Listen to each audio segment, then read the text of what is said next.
The air in Braunau am Inn, Austria, on April 20th, 1889, offered no hint of the storm that would one day engulf a continent. Adolf Hitler was born into a modest family, the fourth of 6 children to Alois Hitler and Clara Polzel. His early life was far from the grand narrative he would later construct.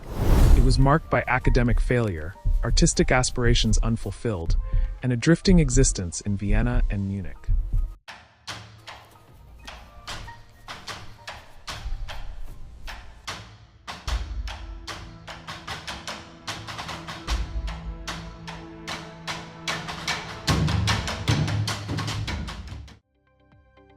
Adolf Hitler was loved because of his manipulative skills, the way people like to put it. But these are skills that anybody could have, especially one that was very paramount. He was a very good orator, very passionate, very direct, very precise. He spoke convincingly. He spoke having the feeling of a normal man. He spoke the plight of the people, and the people related to this. He was a very good orator. And just in case you didn't know, before Make America Great Again, there was Make Germany Great Again by Adolf Hitler. I mean, that's why a lot of people compare Trump with Hitler. I'll get to that comparison in another video, so make sure you subscribe. Hitler's transformation from an aimless young man to a political force began in the trenches of World War I. He served in the Bavarian army, a stark contrast to his earlier rejection from Austrian military service in February 1914 due to inadequate physical vigor. The war, which he embraced with fervor, ended in Germany's devastating defeat.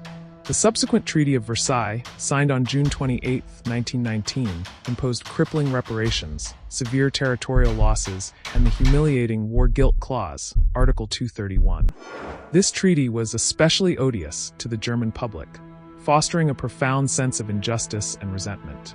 Germany plunged into a maelstrom of economic and social chaos.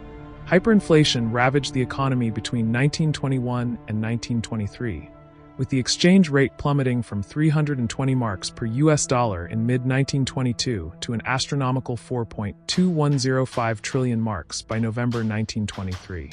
Savings were wiped out, and daily life became an absurd struggle for survival. A loaf of bread that cost 160 marks in late 1922 surged to 200 billion marks by late 1923.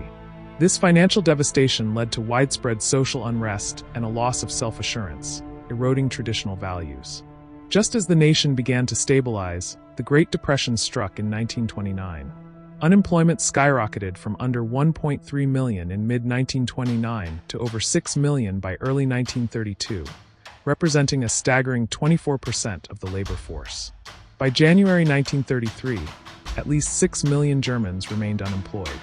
This prolonged economic and social turmoil created a populace desperate for radical solutions and a strong leader to restore order. Well, guess what a strong leader was? It almost felt like they were begging for Adolf Hitler. They wanted an authoritarian leader.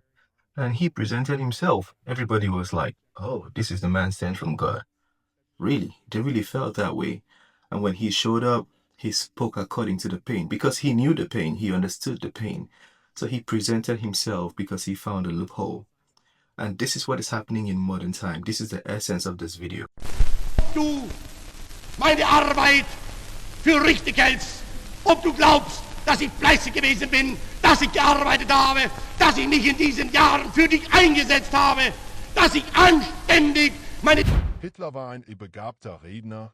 Hitler was a gifted orator and master rhetorician, capable of captivating vast audiences. His success wasn't accidental. He scientifically broke down his performance, analyzing gestures and postures, modulating tempo, learning to read the audience and respond accordingly. He projected a sense of total certainty in his views, leaving no room for doubt. This cultivated charisma, often described as a magnetic personality, led many Germans to perceive him as someone sent by the gods to lead their country to greatness. As historian Lawrence Rees noted, the quality of charisma is value neutral.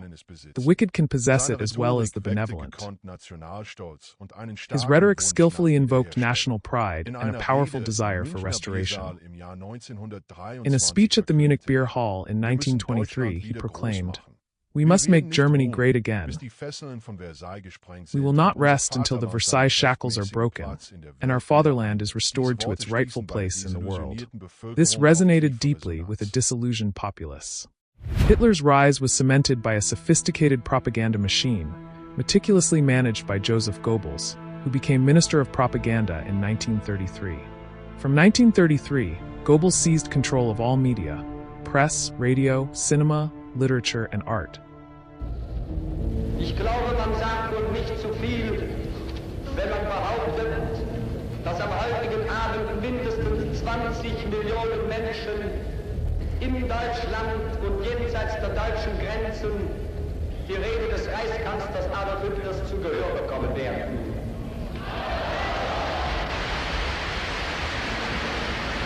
Und wenn die jüdischen Zeitungen heute glauben, auf versteckte Drohungen die nationalsozialistische Bewegung einschüchtern zu können, wenn sie heute glauben, unsere Notverordnungen umgehen zu dürfen, sie sollen sich hüten. Einmal wird unsere Geduld zu Ende sein und dann wird den Juden das freche Lügenmaul gestopft werden. By 1934, it was illegal to criticize the Nazi government. Hitler promised everything to everybody, appealing to passions rather than reason and skillfully arousing prejudices. He presented himself as a man of the common people, manipulating this connection for his ambition. Propaganda relentlessly glorified Hitler, portraying him as an infallible multifaceted genius with messianic and superhuman qualities. Films like Leni Riefenstahl's Triumph of the Will, premiered March 28, 1935, visually reinforced this deification, depicting him descending from the clouds and uniting the nation. The Führerprinzip, leader principle, asserted that the Führer's word is above all written law, demanding unquestioning obedience. This cult acted as insurance against the Nazi Party fragmenting. The Nazi Party's growth was rapid. From 25,000 members in 1925, it swelled to 180,000 by 1929. In the July 1932 Reichstag elections, they captured 14 million votes, becoming the largest voting bloc.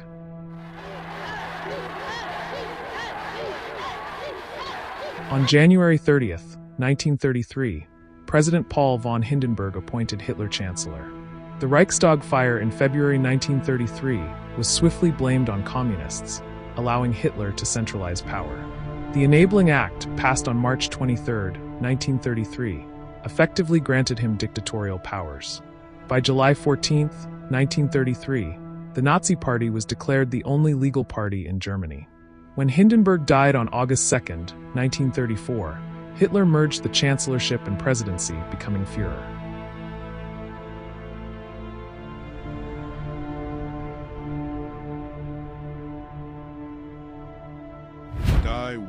The widespread compliance under Hitler's regime can be understood through several psychological phenomena.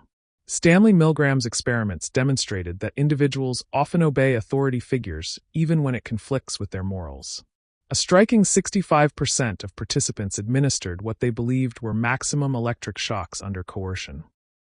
In Nazi Germany, the Führerprinzip allowed individuals to pass on responsibility to others within the system, rationalizing their actions. Philip Zimbardo's Stanford prison experiment showed how ordinary individuals, placed in roles of authority, could rapidly descend into cruel behavior.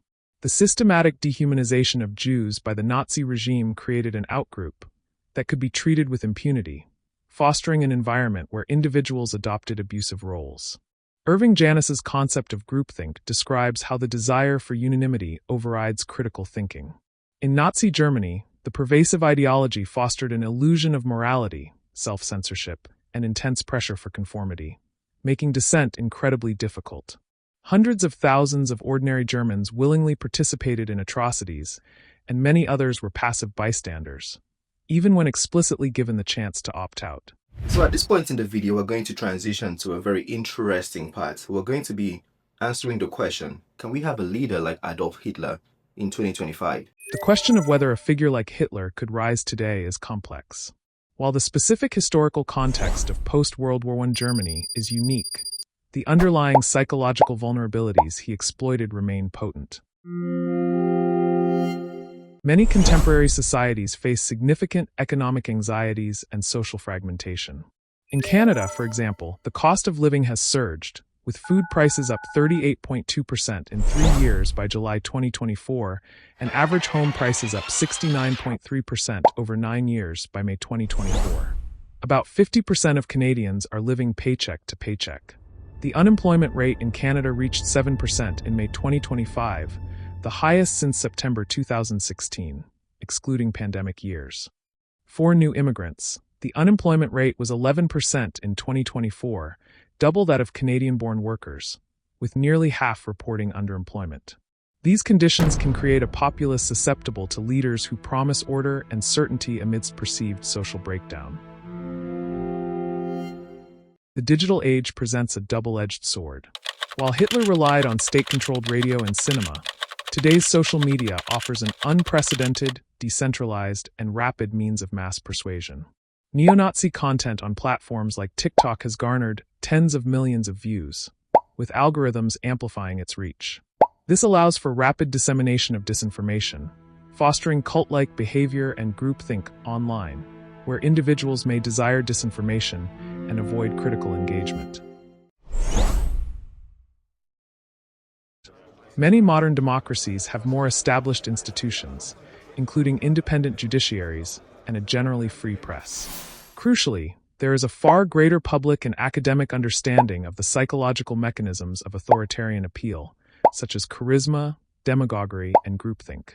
This increased psychological awareness, coupled with efforts in media literacy and critical thinking, can serve as a vital safeguard.